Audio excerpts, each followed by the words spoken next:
Hello everyone, I'm Rabbi Abe. Welcome to my channel.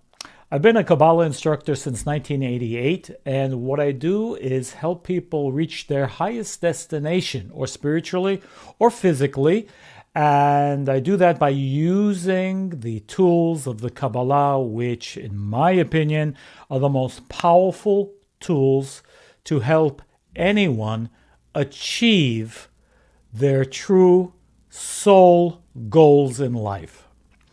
In today's video, I'm going to share with you one of the most powerful but unfortunately little known tools from the Kabbalah, from the ancient Kabbalists, and that is the 42-letter name, or what is commonly known as the Anabakoach. So stay tuned, and I will see you very shortly in the video.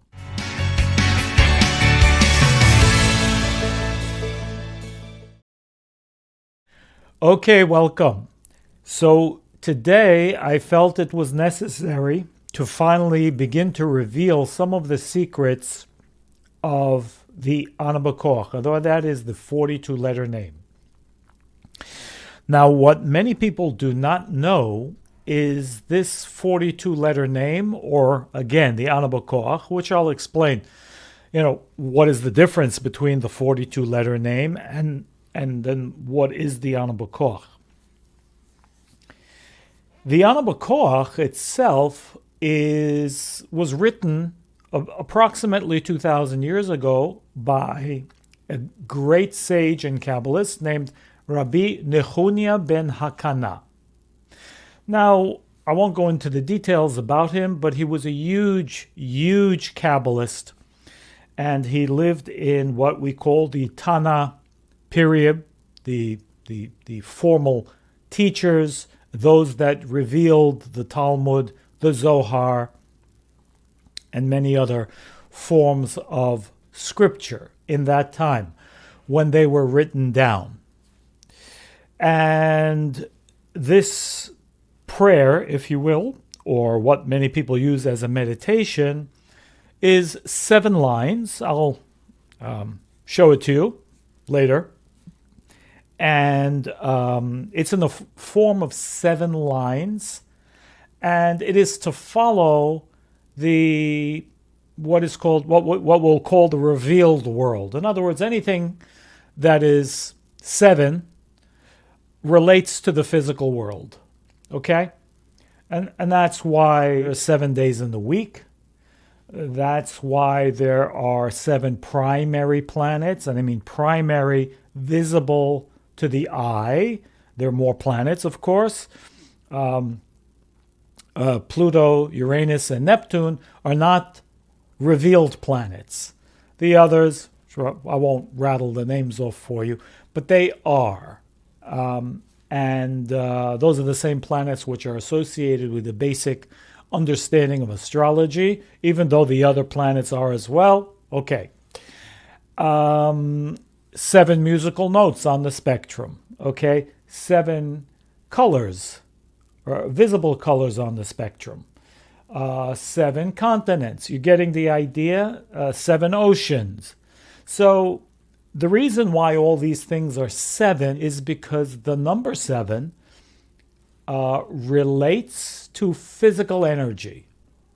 There's spiritual energy from the spiritual world, in other words, behind the spiritual world, and the spiritual energy behind the physical world. And that relates to the sefirot, the tree of life. If you want to watch one of my other videos, I've done several videos on the basic understanding of the sefirot, or also known as the tree of life. And the lower 7, what we call the lower 7 sefirot, relate to the physical world. The upper 3 sefirot, by no coincidence, that relate to the 3 unrevealed planets, or concealed planets, relate to purely the spiritual world, and that's the part which is concealed from us. But the revealed world, or the energy behind the physical world, we can have a grasp on and we can understand. And that's why there is, unfortunately, an error in thinking among many people who think, no, Kabbalah is not for us, it needs to remain hidden and so on, and it's only for the elite. No, that's not true. In fact, it is written in the Zohar that this wisdom, this knowledge should be learnt even by a child of 6 years old. And I will tell you, without this wisdom, it is written in the writings of Rabbi Isaac Luria, the Ari. It is written by Rav Chaim Vital, for those of you who are familiar with him, that not only is it a requirement for everyone to learn Kabbalah, this wisdom, one cannot complete their purpose in life without this wisdom, even if they are knowledgeable in all other levels of Bible Torah studies. There will still be something lacking for their spiritual work. And again, contrary to popular belief, one does not need to complete all other levels of study before one enters into the basic wisdom of the Kabbalah. Okay, that's enough of a plug for learning Kabbalah.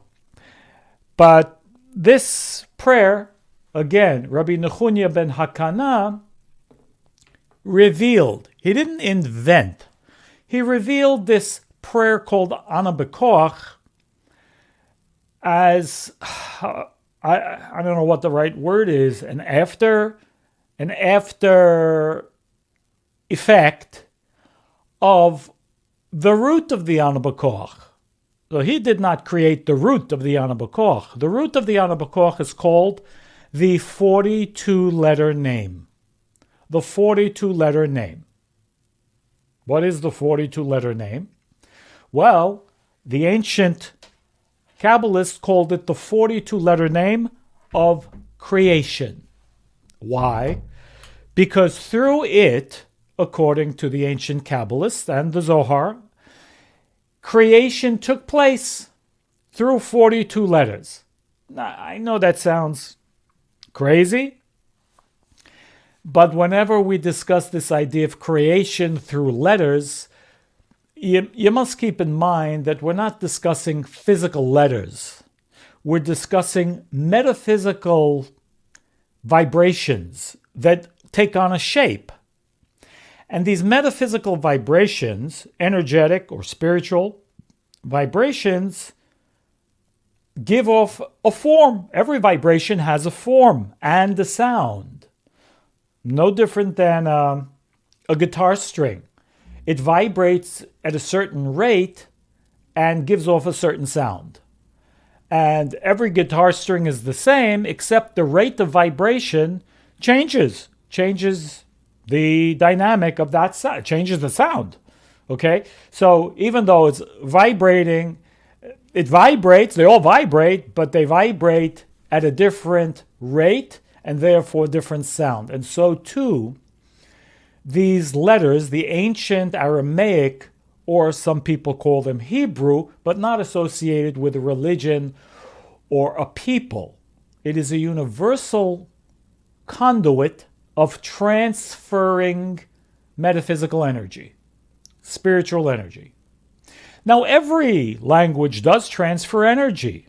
It transfers, it's a communication device, transfers thought, right? Words that are made up by letters transfer thought. But the Hebrew, at least according to the Kabbalist, have been around since the beginning of time and is considered the first, again, I want to say language, but it's not language, the first vibrations that also, yes, create language, but are way beyond language. In fact, there are some people who believe, some religious sects, who don't believe that one should speak Hebrew because it's too holy, whatever that means, okay? But we understand holy as something which has a circuit, contains a full circuit of energy. It's whole. And so there are those who don't believe that mundane language should be spoken in Hebrew because it can give energy to the other side, the negativity. And I'm not saying that that's false.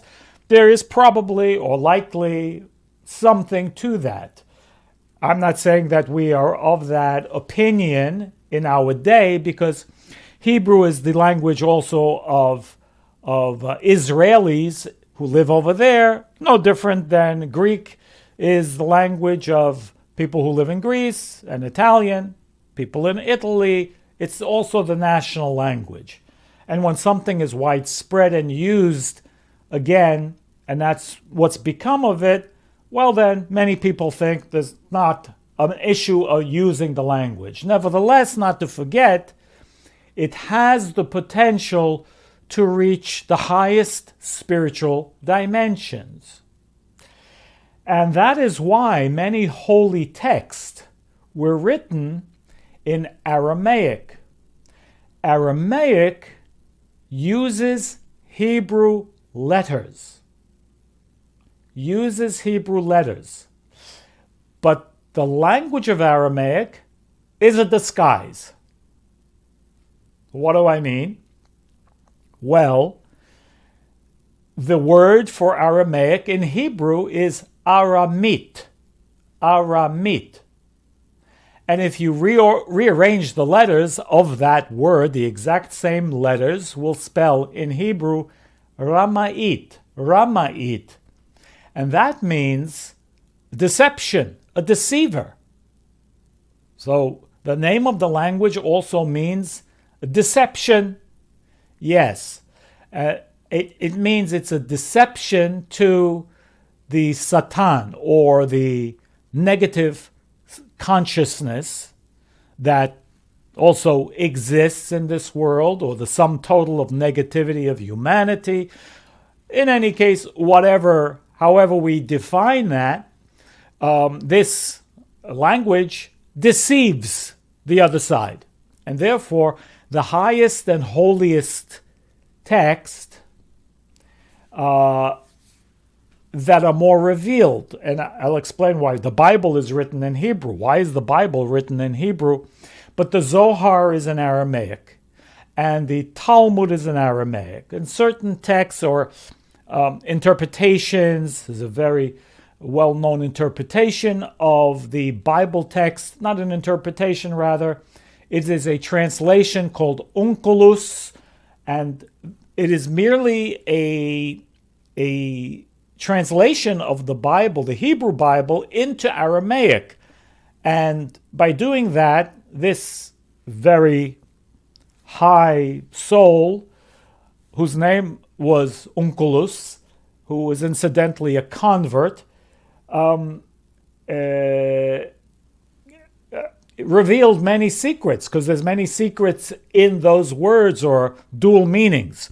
I don't want to get too much off the track here, but so why it wasn't the Bible itself? In other words, the 5 books of Moses, why wasn't that written in Aramaic to conceal it from negative forces? Well, the answer is actually quite simple, because the Bible cannot be understood even by a human being as it's written literally. Not at all. It's an absolutely concealed document. And I won't get into that, but that's why there are so many texts, both secret texts, revealed texts, that spare no ink trying to understand what the heck does that Bible mean. So, in the beginning, God created heaven and earth doesn't mean in the beginning God created heaven and earth. In fact, the first thing that the Zohar explains about that phrase, Bereshit, bara Elokim, Bereshit is made up of 2 Aramaic words, Barashit, which means he created 6. 6 were created, which has nothing to do with heaven and earth. It's all a code. Okay? It's all a code. And that's what Kabbalah does, is decodifies not only the Bible and all of many other things, but it gives us a life teaching so that we can understand how to tap into the energy of the universe, the God force, and remove ourselves from chaotic circumstances, and so on. Okay, understand, how do we go through this life process? What's the secret? I mean, what is life about? Why are we here? All these questions are, in fact, simply answered by even a minimal amount of Kabbalistic knowledge. So, going back to the 42-letter name, what is it about? So, the Ana B'Koch prayer was only written about 2,000 years ago. But I have here a small portion. It's mentioned in many different places. The 42-letter name from the Zohar.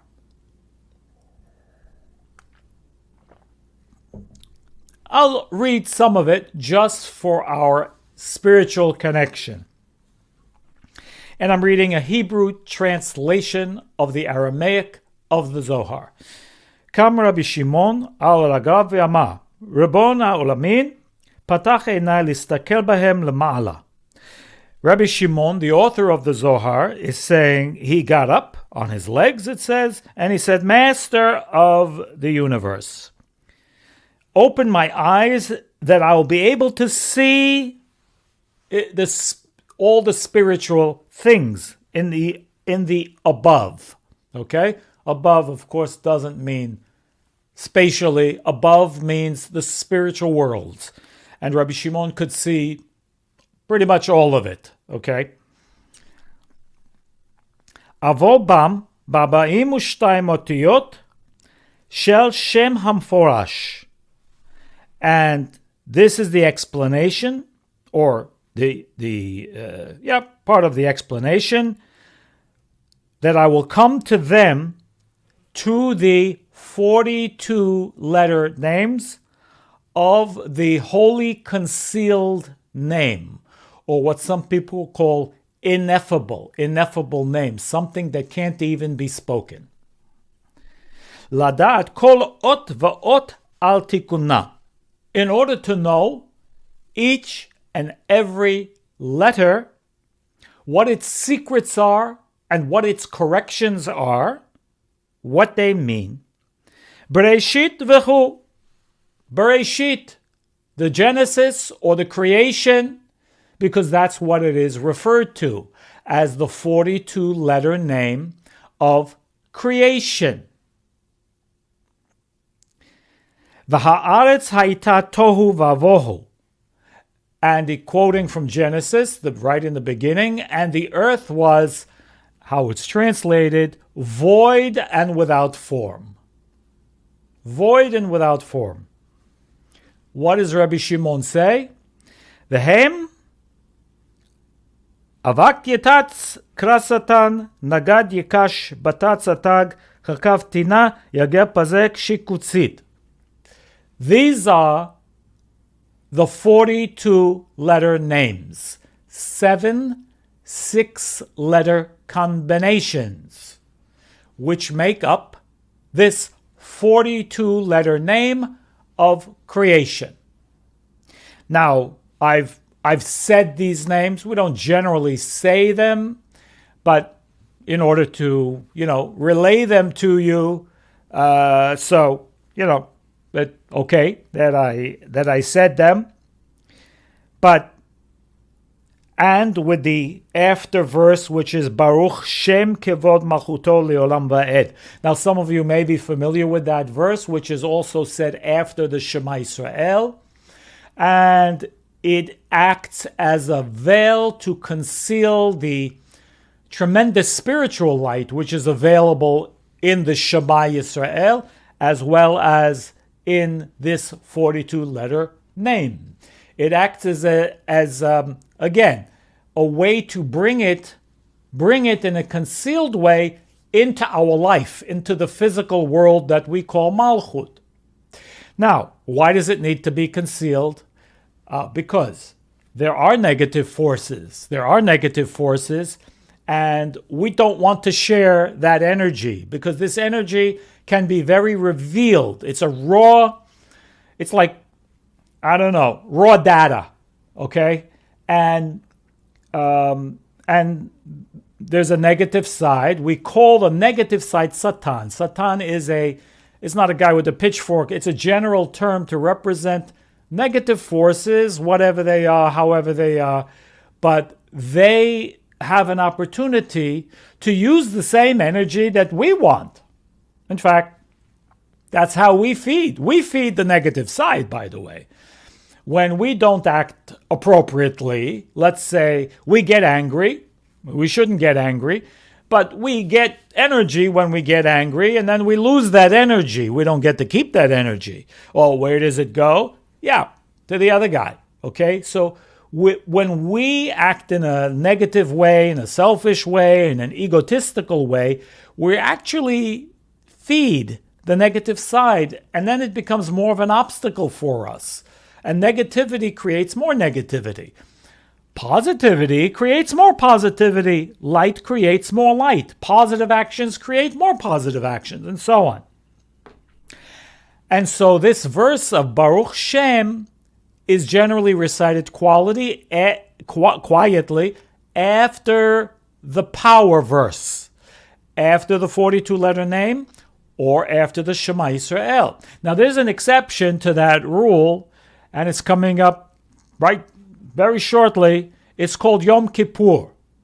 And it's interesting that some of you might wonder, why in Yom Kippur, those of you who are aware of it, when we say the Shema Yisrael, we say loudly this verse of Baruch Shem Kevod Malchuto Li'olam. We're happy, we're proud to do it. Right? Why? Because in Yom Kippur there's no negativity. That force, negative force, has no control. As long as we are in that framework and using those tools of Yom Kippur, we are above that negativity which lives in the physical world. There's an energetic force, but the domain is the physical world, the spiritual part of the physical world. I clarify, okay? Otherwise, I'll get comments saying, "Oh, wait a minute, it's an angelic force." Yes, I know. But the domain is this world, okay? Not this spiritual world, okay? The light is always in control of the spiritual world. Okay. So, since on Yom Kippur, and one of the reasons we we have these restrictions in Yom Kippur, we fast, we do different things that we do. There are 5 different levels of restrictions. He has no domain over us because we are in the level of angels, hopefully. That's the level that we can reach in that day when we are utilizing it to its best, purpose. So, what is this 42-letter name? What does it do? Now, again, my purpose is not to get into a very long, detailed explanation, but the basics of how we can use this, and I'll give it to you, in just a little bit. I'll put it on the screen, the Ana B'Koach itself. But why did Rabbi Nechunia Hakanah write the Ana B'Koach? Now, the way the Ana B'Koach is structured is every word, okay, there are 42 words. And each word begins with another letter from the 42-letter name. So, again, this 42-letter name is divided. Try to follow me. I'm sorry if it's going to sound confusing. 42-letter name is divided into 7 6-letter combinations. 7 6-letter combinations. So 6 letters, 7 times. That's the 42-letter name. That's how they're divided as the name. Now this name was utilized in creation. It has the creative force. Now, what does that mean for us practically? Again, I'm not going to go into all these, these other secrets, but seven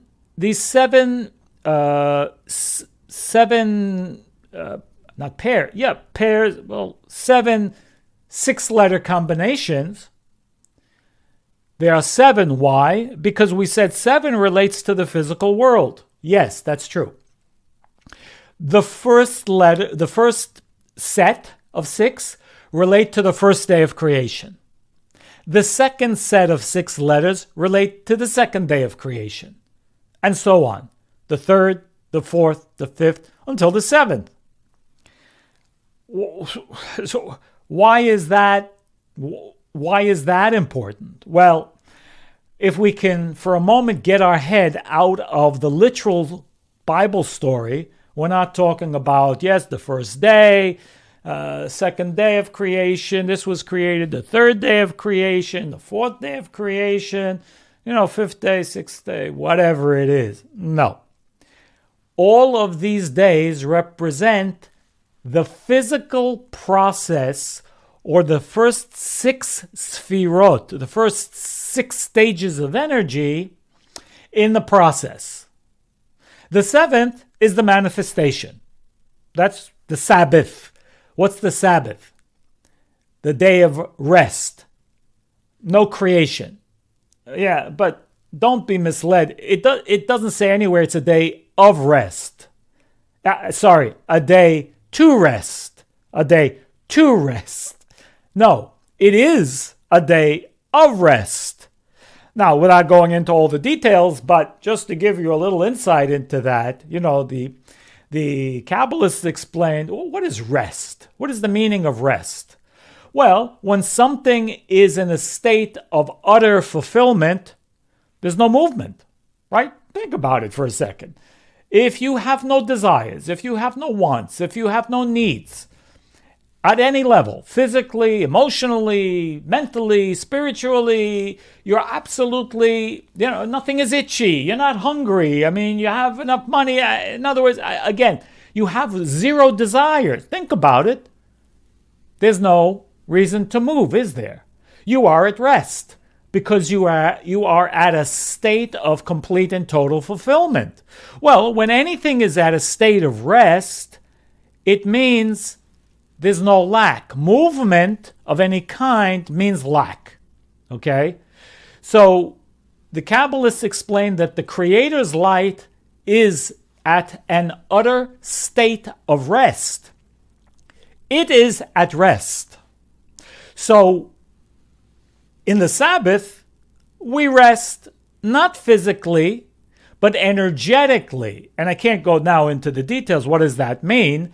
But it's for sure not physical rest. You can serve lunch for 300 people on roller skates and wash the dishes if you need them, and it's still considered rest, okay?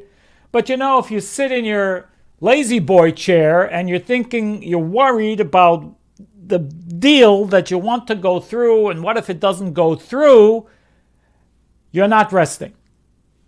You're not considered to have rested, and you're outside of the frame of rest of the Sabbath.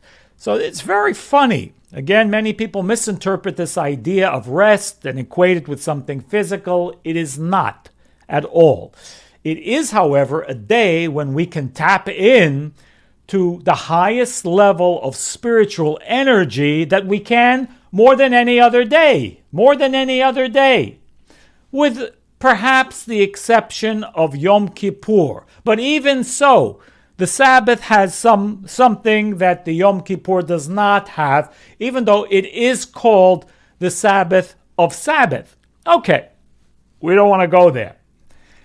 You'll find me sometimes going off on other tangents, but I hope they're valuable for you to know and to understand.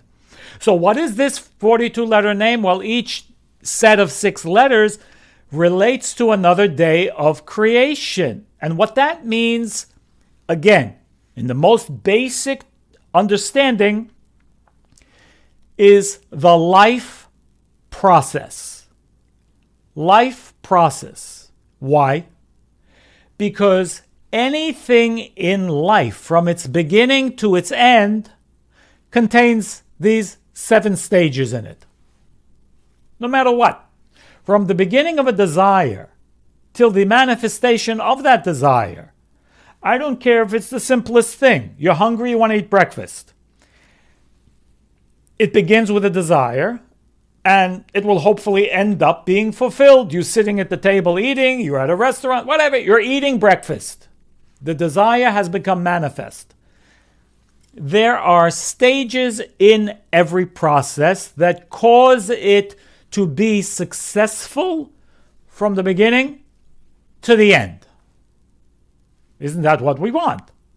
We want it to be from the beginning till the end successful. Now, making breakfast doesn't sound like there are too many pitfalls. But let's take it a step further. Let's say you have a construction project. You're going to build a house. Okay, where does it begin? Well, we know it begins first here, right? In the idea. There's a desire. And then it goes from there to different stages, right? It goes, becomes more involved. Maybe you're going to call an architect and discuss it. And then maybe, it's going to get further along. He's going to create a blueprint. And that blueprint is eventually going to turn into contractors, which are going to get together, contractors, and then they're going to begin to work on it. And eventually, you have your house. Well, those are, again, within that whole thing from the beginning of your initial desire, till the house, 7 stages. 7 stages of a process, a consciousness process, you could call it. But ask yourself a question, where do things go wrong? In anything. At what point do things go wrong? Do they go wrong in the idea stage? Not really, because the idea stage is the purest level. Could they go wrong on the blueprint? Yeah, they could. But, it's easy to fix a blueprint, assuming you found the mistake or you want to change. By the way, the most money on construction is spent where? In changes when they already begin the construction or the renovation, right? That's when you have to spend the most. Okay, there's a reason for that. But the point is, the further along you get towards the physical process, the more openings for negativity to come in and cause problems. So however that functions, however mistakes happen, in anything in our life, mistakes and decisions, okay? We go through a process, we have a desire, and we make decisions. Well, I don't want to say we can marry the wrong person or we have the wrong job. There's nothing wrong in anything, because everything is part of our process, right? If it's already there, it's an absolute necessity for our process. But the question is it possible to avoid mistakes from the beginning? Again, not the mistakes, but to have a clearer path and have less going off, if you know what I mean. Yes, it is possible, because the spiritual tools can help us in spite, sometimes in spite of our karmic process. Our karmic process or our astrology may dictate, and it does, you must go through this. You must go through this scenario of life. You must spend 5 years. You must spend 10 years in this. I met a guy, many years ago. He went through, only in the beginning, many people go through divorce, and myself included. I've been divorced. But he spent 20 years married, and he said he knew from the beginning it was the wrong relationship for him. Good woman, but wrong for him. I said, why'd you get married? He says, I had to. I don't know. I just felt I had. Anyway, I won't go into the whole thing. But in the end of the 20-year process, finally, he found the strength to change and felt strong enough. He says, yes, I'm done. I've paid my dues in whichever way, and now I can move on. Yeah, I said, but it's 20 years is an awfully long time. Perhaps if you knew some of this wisdom of Kabbalah, you could have avoided, you could have spent maybe 5 years or 1 month. Sometimes we do need to go through things. But time and the spiritual world don't necessarily go together. There's no time in the spiritual world. It's a function of consciousness. And that is a big part of what these 42 letter names are about. It's much, much more. Okay, there are so many levels of secrets here. Again, secrets of creation. But listen, at the end of the day, what do we want? My job is to explain the most practical way. How can we use this? How can it help us? And why did Rabbi Nechunia ben Hakanah turn the 42 letters, the 7 6-letter combinations, into 7 verses? Because that's what he did. 7 verses of this very, very special, holy, energetic meditation or prayer. Why did he do that? And the simplest answer that I can give you is because many things changed as of 2,000 years ago. In other words, for the same reason that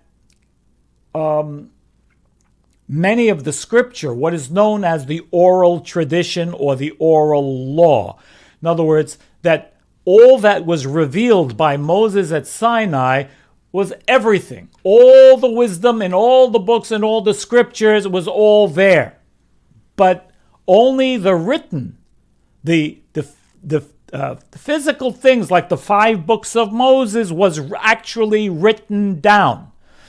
The Zohar was not written down. The Talmud was not written down. Was it revealed? Yes.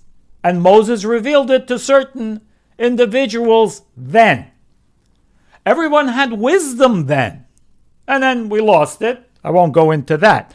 But it was forbidden to be written down until 2,000 years ago. Why? Because the ancient sages, think about it. They knew everything by heart up until then. Where were these people? It's crazy even to think about. We can't even imagine. They knew all the scripture by heart. But they already foresaw that the future generations would begin to forget, and they received divine permission to write it all down. And that's what they did. And that's the compilation of Talmud, the Zohar, and other things that were written down around that period, approximately 2,000 years ago. And it is the same time that Rabbi Nechunia ben Hakanah wrote the Ana B'Koach. Because they foresaw, and he foresaw, the descent. Because that's what happens every generation, less. In the time of the story, whatever the story actually means, but the splitting of the sea, it says something amazing in the Zohar. It says that a servant who was considered, on the lower tier, not in the sense of, not in a bad way, but not the most elevated, a maidservant saw more in prophecy in that time than the prophet Ezekiel. And the prophet Ezekiel was a very high prophet. Just to give us an idea. But again, every generation, we lose it. We're in the dark ages now. We're on the other side of the curve now. But we descended down to the bottom, to the absolute darkness. And again, resurgence of spiritual awareness, consciousness, and so on, which is all part of this process. Okay, so 2,000 years ago, they were still in a very high level of consciousness where they could all do, these sages could do amazing things. They could, I don't want to freak you out, but they were able to resurrect the dead, change the course of the river. Anyway, without going there, so they knew all these things by heart, but they saw people would forget. They understood how every generation getting less, more disconnect. More intellectual. Oh, we're geniuses. And with whatever we know, we're not that smart. Okay? We're not spiritually connected. Again, compared to them, whatever we, think we are, we're nowhere compared to wherever they are. So, okay. And therefore, he created this Ana B'Koach prayer in order to also make it more accessible. Because if you can understand my meaning, the 42-letter name on its own, for us, is too much like, it's raw. It's raw energy. It's like putting our finger in the socket. It's of no use to us on its own necessarily. But the verses help us manifest it in the physical world. And again, each verse is written with a different letter, again, according to the order of the 6-letter combinations. Okay? So, again, what's the purpose? Again, in this video, I'll tell you very basically, the purpose of this Ana B'Koach prayer and the 42-letter names is to help us purify each stage of the process in our life. Remember, everything we do goes through, from the beginning of the desire to its manifestation, goes through 7 stages of consciousness. We don't think about it. We're not aware of it. It makes no difference. We're unaware of it, yes. But it's the mechanism of consciousness that we go from the beginning of desire till it manifests in our life, these 7 stages. And again, what do we want? We want to eliminate negativity from coming into these stages. We want to be directed in the right way, what's really best for us. We want to avoid long journeys. I mean, eventually we'll get there one way or the other, but can we avoid unnecessary processes? Yes, we can. According to the Kabbalists, this tool can help us avoid unnecessary process in our life as much as we can. So to the best, again, according to how deep our own consciousness is, how much desire we have for it, that's how well it will work for us. If you have great desire and you use it with your heart, you will see amazing benefit from this Ana B'Koach, okay? It depends on us. But in any case, even if we're not there, it's still beneficial to recite the 7 lines, line by line, and it will help us get to wherever it is that we need to get. Okay, so again, I don't want to make it too long, but let's get right to the Ana B'Koach. So I'm going to put it right now on the screen, and we are going to go line by line. And while this is transliterated, again, it's important to do this in order. So it's from the right to left, line by line. Okay, from the right to the left, line by line. And again, don't be overly concerned if you maybe mispronounce. Don't stress over it. Okay. To say the verse and to look at the 6-letter combinations after each verse, because you'll be looking at the 42-letter name. So in conjunction with saying the verses, you also scan the names, the 6-letter combinations after each verse. Okay? Are we ready? Let's do it together.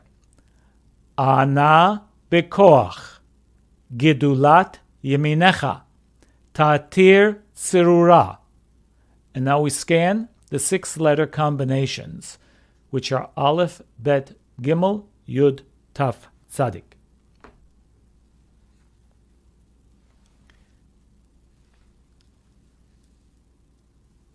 The next verse, Kabel Rinat, Amecha sagvenu taharenu nora.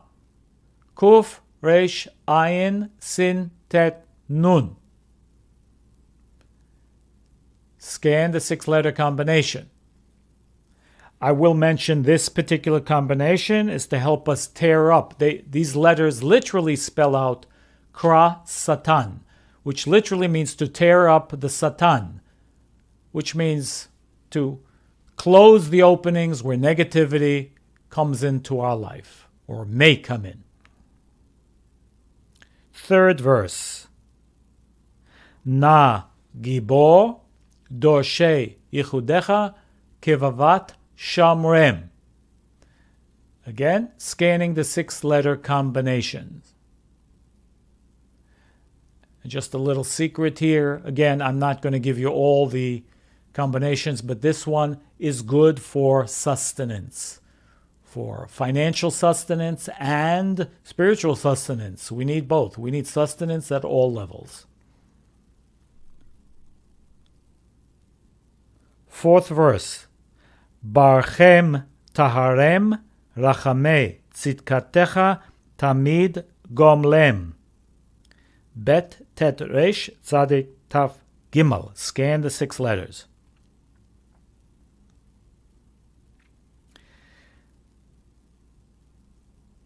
Fifth verse. Chasin kadosh berov tuvcha nahel adatecha. We're scanning the 6 letters after the verse. 6th verse. Yachid ge'eh le'amecha penei zochrei kedushatecha. 6 letters, we scan them. Yud Gimel Lamed Pei Zayin Kuf.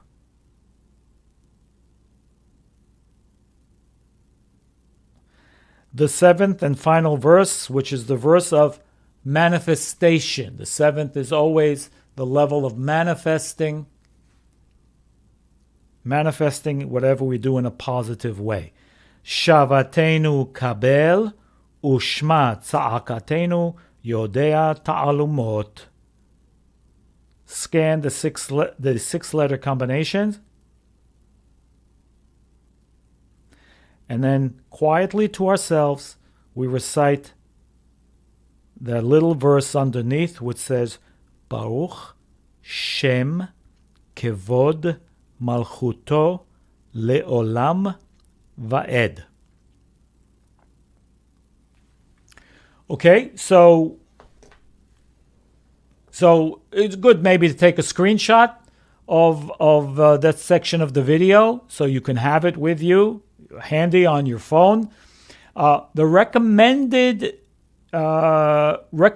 use of the Ana B'Koach is every day, preferably twice a day. You can do it as many times as you like, but the minimum recommended is twice a day. Many people do 3 times, again, in the morning, in the afternoon particularly because afternoon is generally a time of more judgment coming in. The morning is positive energy, while the afternoon is more, as the sun goes down, it's more energy of judgment. And before going to sleep, to help your soul elevate to a higher stage when you're sleeping, okay? And that we'll explain more about that when we perhaps do a class on sleep, how to get a better night's sleep and what is sleep, why do we need sleep, and how to elevate to a higher level because we can get things in our sleep. But we'll talk about that. Just one thing I want to mention before we go, and that is, if you have Jewish friends and you tell them about this, it will likely be foreign to them. Or you may be Jewish or you're not, it makes no difference.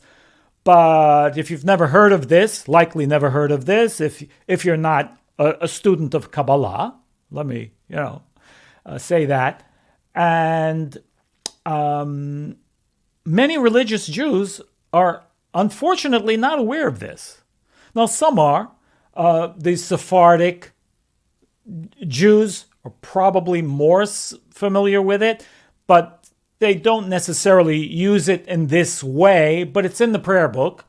And so it's part of the prayers, and, boom, they go over it.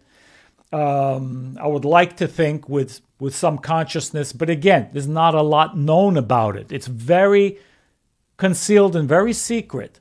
And as for many other Jews, again, the more Hasidic do know more a little bit about it. But again, for the most part, mainstream Jews, no clue about this. For me, and I grew up in a religious household until I ventured off into the real world outside of any religion, when I was about 14, 15 years old. This was new to me. Only when I began to learn Kabbalah at 28 years old did I first have contact with this. So again, don't expect the people around you, whoever they are, unless they are students of Kabbalah, specifically, to know much about this. So, don't expect too much company or support if you're not talking to like-minded people. Okay? Good. If you please have questions, put them in the comment section, or you can email me. Email is on my website, rabbieabe.com. And I appreciate you if you're made it through this entire video. I know it's long, but believe me, if you know how to use this and the more consciousness you have about this, it is absolutely, without question, well worth it. Be blessed, and I'll see you in the next video. All the best.